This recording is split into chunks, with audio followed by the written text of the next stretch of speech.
नमस्कार दोस्तों, quality hub India के इस सेशन में मैं आर्यन विश्वकर्मा आप लोगों का बहुत स्वागत करता हूं। आज हम जानेंगे प्रोडक्शन पार्ट अप्रूवल प्रोसेस, जिसे शॉर्ट में पीपा भी कहा जाता है।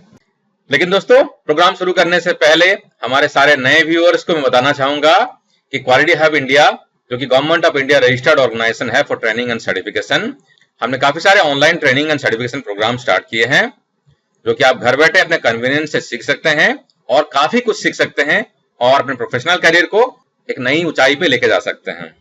तो दोस्तों, हमारे सर्टिफिकेशन प्रोग्राम में lean six sigma yellow belt है, lean six sigma green belt है, इंटरनल ऑडिटर सर्टिफिकेशन प्रोग्राम है, certification programme on core tools है, awareness training on quality management system है, certification programme on total productive maintenance है, total quality management and basics of quality है, problem solving tools and root cause analysis पे exclusive certification programme है, और awareness training programme है latest standard environmental management system and occupational health management system. इसके अलावा दोस्तों 5S kaizen और basics of lean manufacturing certification programme है और भी काफी सारे सर्टिफिकेशन प्रोग्राम है दोस्तों। तो डिटेल में हमारे सर्टिफिकेशन प्रोग्राम के बारे में जानने के लिए हमें हमारे मेल आईडी qohi2017@gmail.com पे कॉन्टेक्ट कर सकते हैं और हमारे वेबसाइट में भी आप विजिट कर सकते हैं www.qualityhubindia.com में विजिट कर सकते हैं, जहां पर कि आपको प्रोग्राम के बारे में डिटेल में पता चलेगा। दोस्तों, हमारे लीन सिक्स सिग्मा के येलो बेल्ट के सर्टिफिकेशन प्रोग्राम में एक्सक्लूसिव मॉड्यूल्स हैं डीमैक पे, 7 क्वालिटी कंट्रोल टूल और काफी सारे एनालिटिकल और स्टैटिस्टिकल टूल्स के बारे में एक्सक्लूसिव वीडियो मॉड्यूल्स हैं, जो काफी इलैबोरेटली एक्सप्लेन किए गए हैं। इसमें कि 7 क्वालिटी कंट्रोल टूल है, 7M टूल है, बॉक्स प्लॉट है, कॉज एंड इफेक्ट मैट्रिक्स है, फोर्स फील्ड एनालिसिस है, मेजरमेंट सिस्टम एनालिसिस है, कोरिलेशन एनालिसिस है, FMEA है, बेंचमार्किंग है, कंट्रोल प्लान है, SPC है और भी काफी सारे टूल्स एंड टेक्निक्स है दोस्तों। इसके अलावा आपको मिनी टैब के एक्सरसाइजेस भी एक्सप्लेन किए गए हैं और आपको काफी सारे केस स्टडीज के वीडियो, जो कि रियल वर्ल्ड के एग्जांपल हैं, यानी कि एक्चुअल में एग्जीक्यूट किए गए प्रोजेक्ट के केस स्टडीज के वीडियो अवेलेबल हैं। इसके अलावा आपको कुछ टेम्पलेट्स मिलेंगे और ई बुक्स भी मिलेंगे। हमारे लीन सिक्स सिग्मा का ग्रीन बेल्ट का सर्टिफिकेशन प्रोग्राम है दोस्तों, बहुत ही डिटेल मॉड्यूल है डीमैक पे, यानी कि define, measure, analyse, improve and control.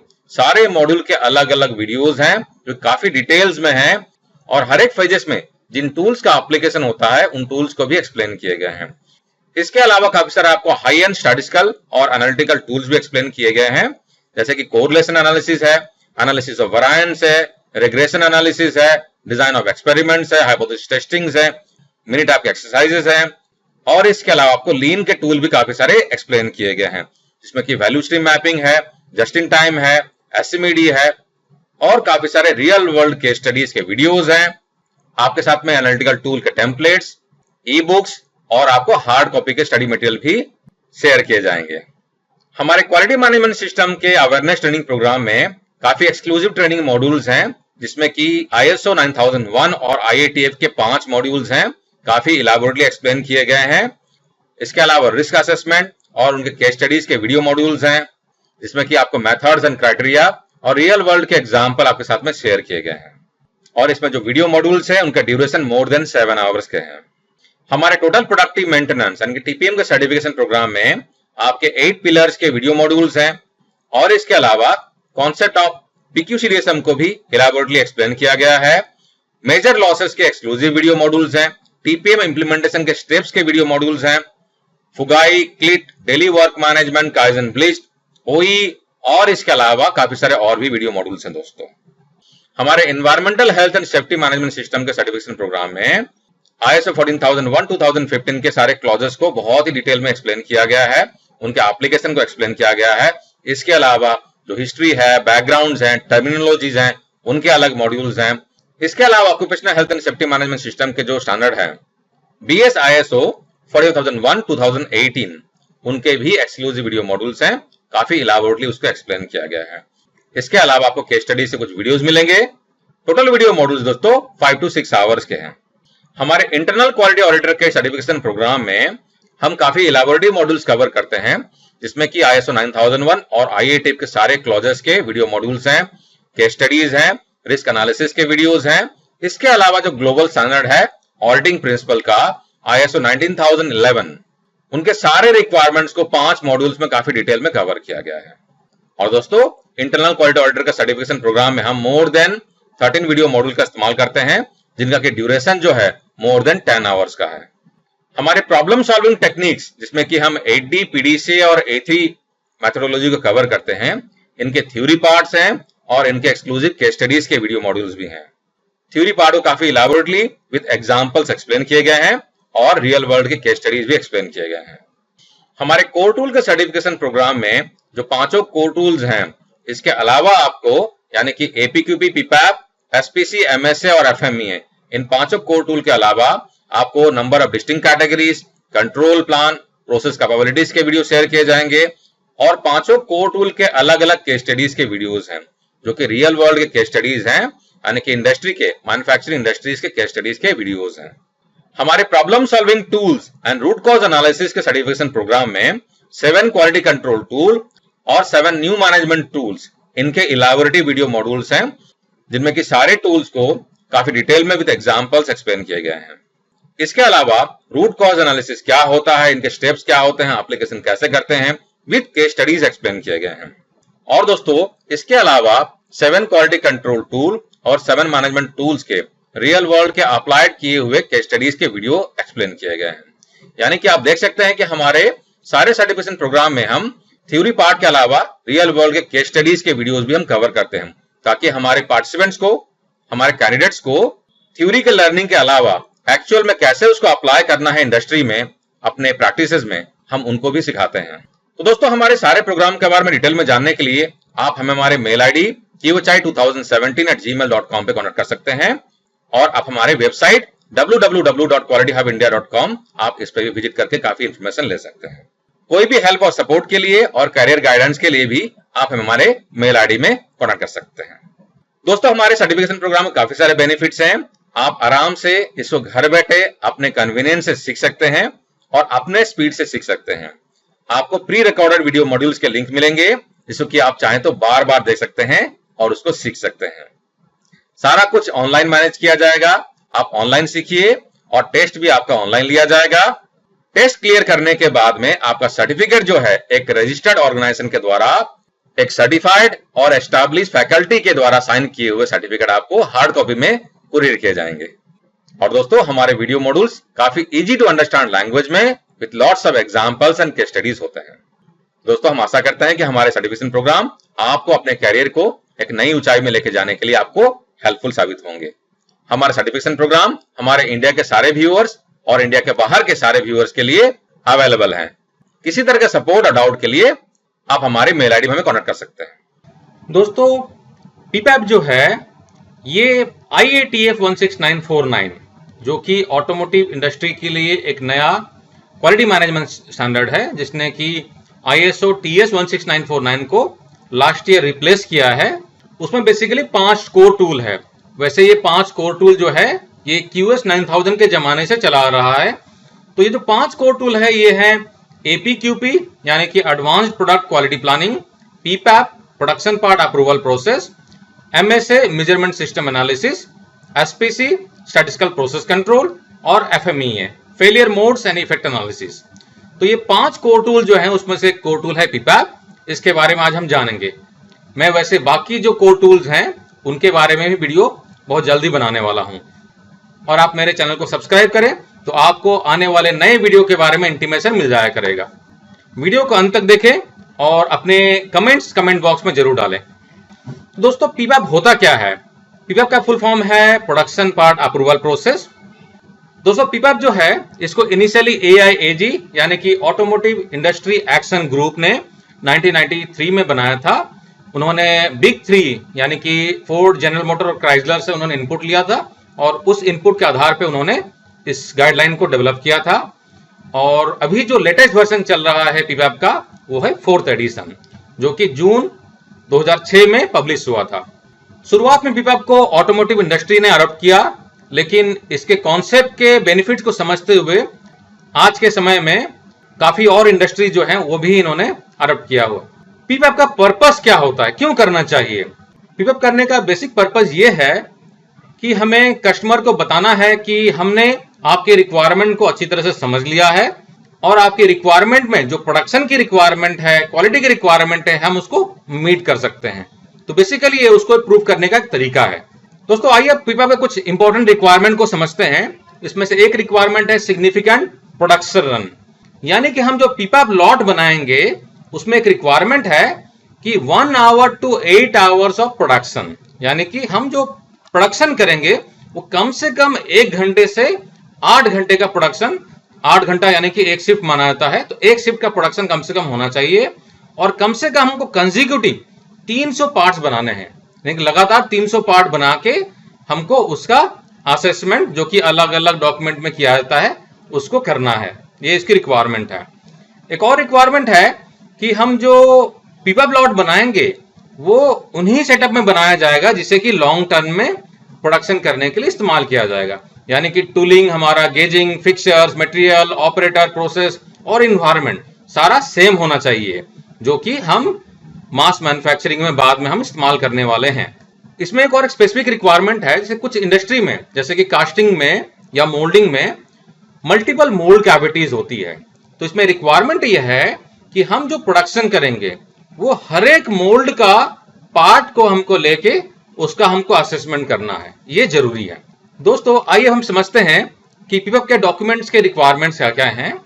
इसमें बेसिकली 19 डॉक्यूमेंट्स की रिक्वायरमेंट है। क्या क्या डॉक्यूमेंट्स इसको एक बार समझ लेते हैं, फिर डिटेल में इसको हम 1 बाय 1 समझेंगे।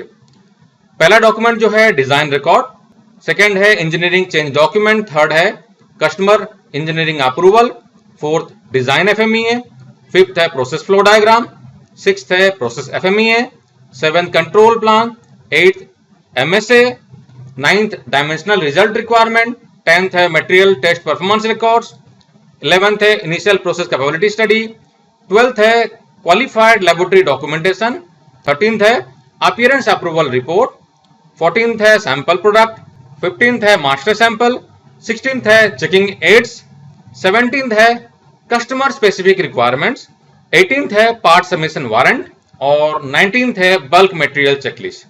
यहां पर आप इस मैट्रिक्स में देख सकते हैं ये जो 19 डॉक्यूमेंट्स का लिस्ट दिया हुआ है, अलग अलग लेवल्स हैं। टोटल 5 लेवल होते हैं, लेवल 1, 2, 3, 4 और 5, और हर एक लेवल्स के डॉक्यूमेंट्स के रिक्वायरमेंट्स अलग अलग होते हैं।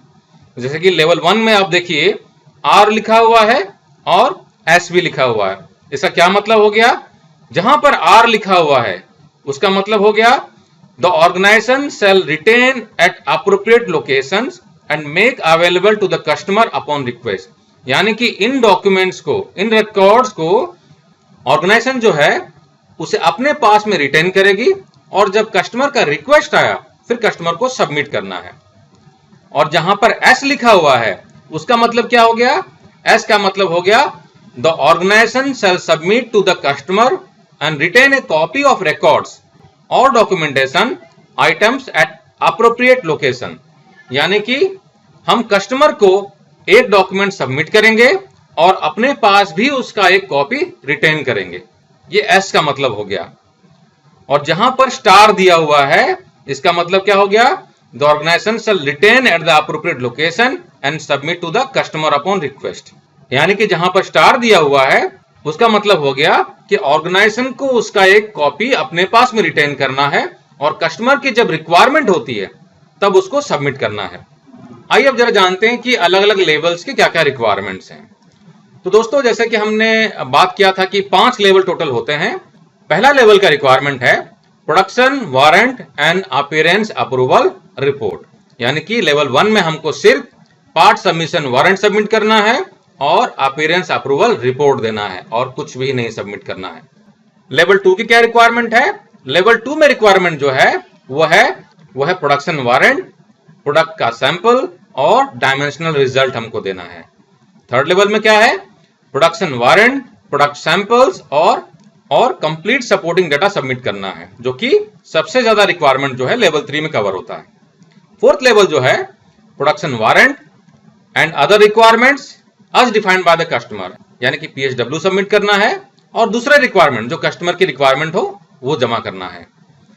लेवल 5 जो है उसमें part submission warrant, product samples and complete supporting data, a review will be conducted at the suppliers manufacturing location.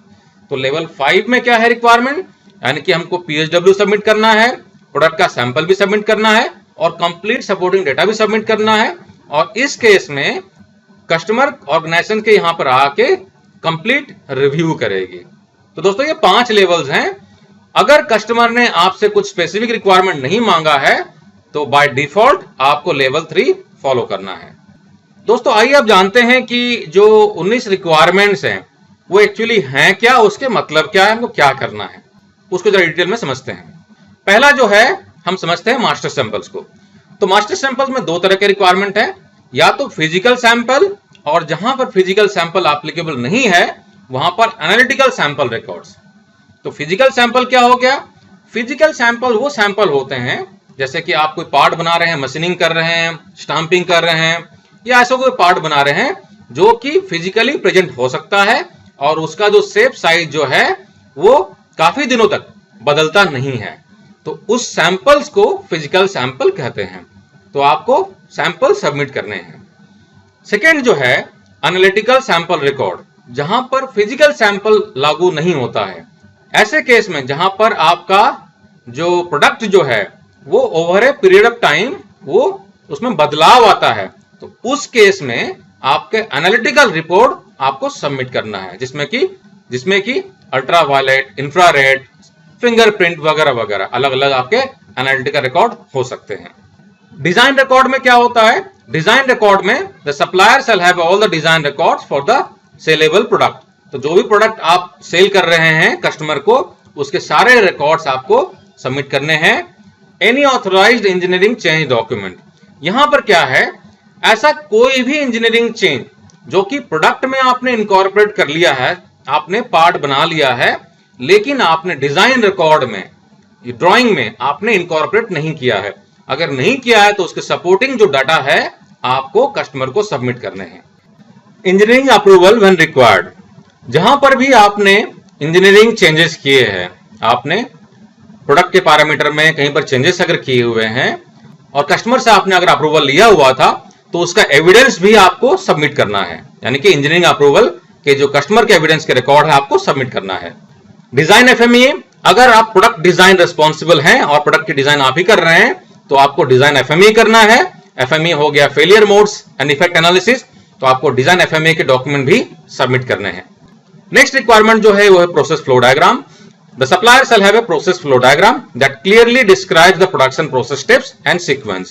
यानी कि सप्लायर को प्रोसेस फ्लो डायग्राम की कॉपी भी सबमिट करनी है, जिसमें एकदम क्लियरली डिस्क्राइब होना चाहिए कि इस पार्ट को बनाने के लिए क्या प्रोसेस के स्टेप्स लिए जा रहे हैं और सीक्वेंस क्या है।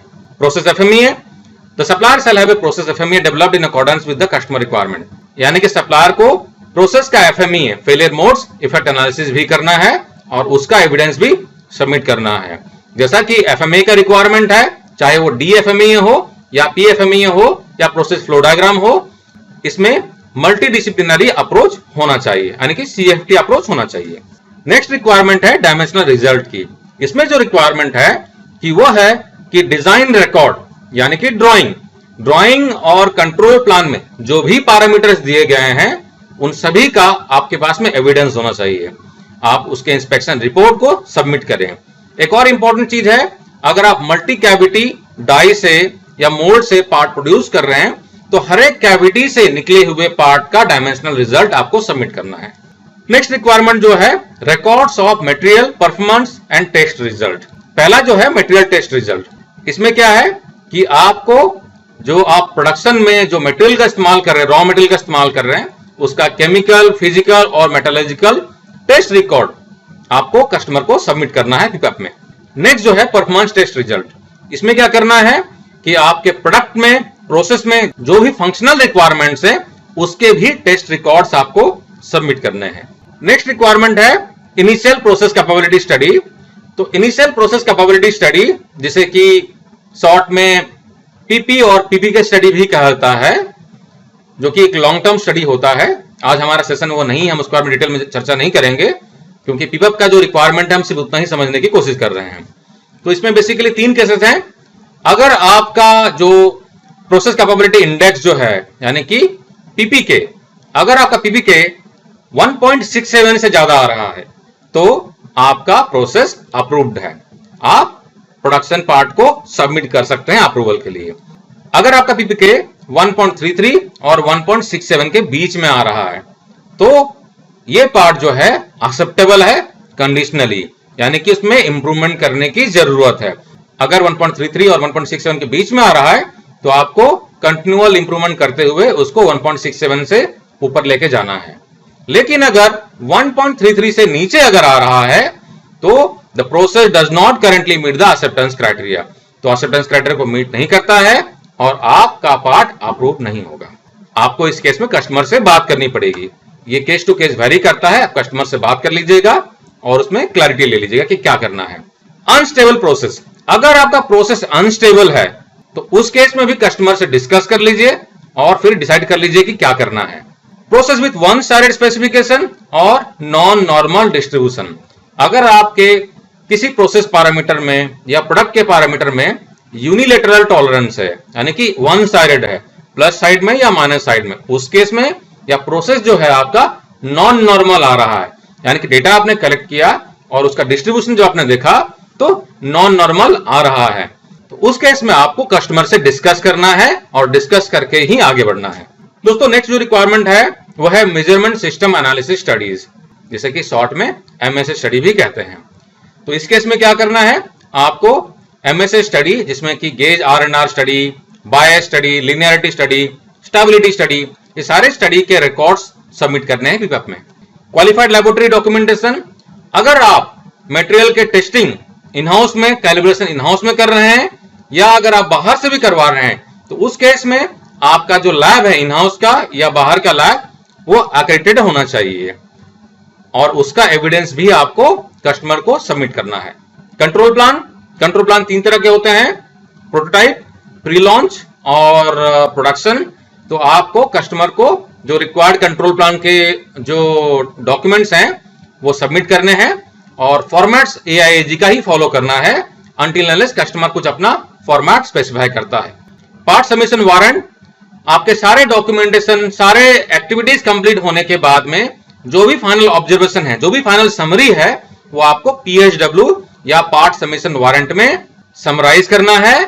समराइज करने के लिए जितने भी प्रोडक्ट आप कस्टमर को सबमिट करने हैं सबके अलग अलग PHW बनाइए और कस्टमर को सबमिट कीजिए।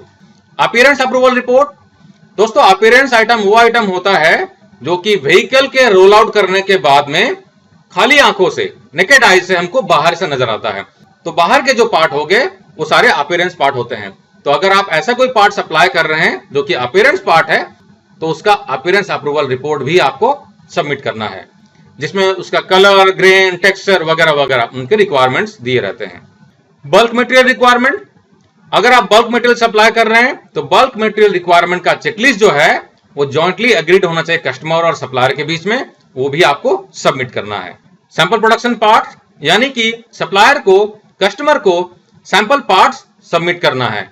मास्टर सैंपल, जो भी आपने प्रोडक्शन लॉट प्रोड्यूस किया है जिसमें से कस्टमर को आप सैंपल सबमिट कर रहे हैं अप्रूवल के लिए, उसमें से आपको कुछ सैंपल हर एक प्रोसेस का रिटेन करना है एज ए मास्टर सैंपल, यानी कि कस्टमर के अप्रूवल होने के बाद में आपके पास में रेफरेंस के लिए एक सैंपल होगा कि कस्टमर को आपने जो सैंपल सबमिट किया है उसमें अलग अलग डायमेंशन क्या क्या आ रहे हैं, सेम डायमेंशन कस्टमर ने अगर अप्रूवल किया है तो आपके लिए रेफरेंस सैंपल होगा। आपको इंश्योर करना है कि अगर आप मल्टी कैविटी प्रोडक्ट अगर प्रोड्यूस कर रहे हैं तो हर एक कैविटी के मास्टर सैंपल्स आपको रिटेन करने हैं। चेकिंग एड्स, कस्टमर के रिक्वायरमेंट के हिसाब से आप जो भी instrument, gauges, checking aids, fixtures वगैरह वगैरह, पैनल चेकर आप जो इस्तेमाल कर रहे हैं इंस्पेक्शन करने के लिए, उसके लिस्ट भी डिटेल के साथ में आपको कस्टमर को सबमिट करने हैं। कस्टमर स्पेसिफिक रिक्वायरमेंट्स, दोस्तों आज के टाइम में काफी सारे जो OEMs हैं सबके अलग अलग रिक्वायरमेंट्स होते हैं, तो अगर आपके कस्टमर ने कुछ स्पेसिफिक रिक्वायरमेंट आपसे मांगी है तो उन रिकॉर्ड्स को या उन डॉक्यूमेंट्स को भी आपको सबमिट करना है। तो दोस्तों हमने अब 19 रिक्वायरमेंट जो पीपीएफ के हैं सारे हमने समझ लिए हैं, तो मैं आशा करता हूं कि आपको क्लैरिटी मिल गई होगी। आइए अब जरा जानते हैं कि जो पीपीएफ सबमिशन होता है, सबमिशन करने के बाद में कस्टमर से आपको किस किस लेवल का अप्रूवल मिल सकता है। तो इसमें बेसिकली 3 होते हैं। पहला है फुल अप्रूवल, यानी कि कस्टमर बोलेगा कि भैया सब कुछ सही है, पार्ट ओके है, सब कुछ सही है, आप अब प्रोडक्शन करो और मटेरियल शिप करना शुरू करो, ये शेड्यूल रहा। दूसरा रहा इंटरिम अप्रूवल, यानी कि कस्टमर बोलेगा कि भैया ये जो है ठीक है, मैं अभी फिलहाल में चला रहा हूं, लेकिन यहां प्रॉब्लम है, इस डायमेंशन में प्रॉब्लम है, इसको इंप्रूव करो, या मटेरियल में प्रॉब्लम है, इसको इंप्रूव करो, मटेरियल को चेंज करो, वगैरह वगैरह। यानी कि कुछ रिकमेंडेशन के साथ में आपको टेम्पररी अप्रूवल, इंटरिम अप्रूवल कर रहा है शिपमेंट के लिए, या कुछ लॉट आपसे मंगवाएगा। थर्ड जो है रिजेक्टेड, यानी कि कस्टमर बोलेगा कि आपका ये प्रॉब्लम है, मे बी मटेरियल में प्रॉब्लम है या तो डायमेंशनल प्रॉब्लम है, कुछ प्रॉब्लम है और ये चलेगा नहीं, आप दोबारा इसको फिर से बनाओ करेक्शन के बाद में और फ्रेश पीपैप को सबमिट करो। तो दोस्तों ये 3 लेवल हैं, इसमें से किसी में आपका अप्रूवल फॉल कर सकता है। अब जरा जानते हैं रिकॉर्ड रिटेंशन के बारे में, बहुत इंपॉर्टेंट है। तो जो गाइडलाइन है पीपैप का और IATF 16949 2016 वर्जन का भी, जो कि हमारा latest quality management system standard है ऑटोमोटिव इंडस्ट्री के लिए, तो ये क्या बोलता है? ये बोलता है production part approval records regardless of submission level, आप किसी भी लेवल में सबमिट करो 1 2 3 4 5, आपको डॉक्यूमेंट जो है उसका length of time that the part is active plus 1 calendar year, यानी कि जब तक प्रोडक्ट एक्टिव है, अगर ये प्रोडक्ट जो है 20 साल को चल रहा है तो 20 साल प्लस 1 साल और आपको रिटेन करना है। तो दोस्तों यहां पर कुछ लोगों को बड़ा घबराहट होती है कि यार 20 साल 25 साल हम कैसे डॉक्यूमेंट को रिटेन करेंगे। तो ऐसा कोई जरूरी नहीं है कि आप हार्ड कॉपी ही रिटर्न करो, आप उनके स्कैन्ड कॉपी, सॉफ्ट कॉपी भी रख सकते हैं, चलेगा, कोई प्रॉब्लम नहीं है। हाँ, कस्टमर से जरा बात कर लें। तो दोस्तों ये रहा हमारा पहला कोर टूल पीपैप। आशा करता हूं कि आपको क्लैरिटी मिल गई होगी, और अगर आपको पसंद आया है तो आप अपने दोस्तों और कलीग्स के साथ में भी इसे शेयर करें, उनको भी बोलिए कि हमारे इस चैनल में आके हमसे जुड़ें, और अपने कमेंट और सुझाव जो हैं आप हमसे जरूर शेयर करें। अगर आप चाहते हैं कि हम कोई नया टॉपिक पे कुछ काम करें तो आप अपने सुझाव कमेंट बॉक्स में डाल दें। हमारे साथ जुड़ने के लिए बहुत बहुत धन्यवाद।